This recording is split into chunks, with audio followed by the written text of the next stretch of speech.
Hi Kotesh, మీరలాంటి comments పెడుతుంటే నేనేమి reply ఇవ్వమంటావు చెప్పండి? మామూలుగా కామెంట్స్ చేయొచ్చు కదా!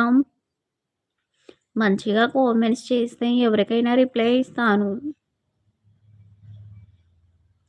కొంచెం మాకు కూడా ప్రాబ్లమ్స్ ఉంటాయని అర్థం చేసుకోలేరా మీరు? ఎందుకలా మా కామెంట్స్ చేస్తున్నారు?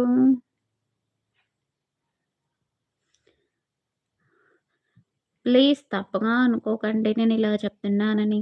ఎవరి లైవ్‌కైనా వెళ్ళేటప్పుడు నేనేమైనా మీకు మగపిల్లల్లా కనిపించడం లేదు కదా!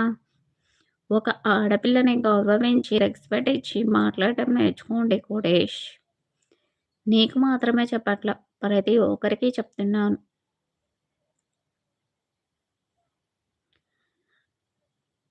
ఎవరి లైవ్‌కి వెళ్ళినా, ఏ లైవ్‌లో అయినా సరే ఆడపిల్లలు కనిపిస్తే ఇష్టం వచ్చినట్టు అలాగ కామెంట్స్ చేయకూడదండి.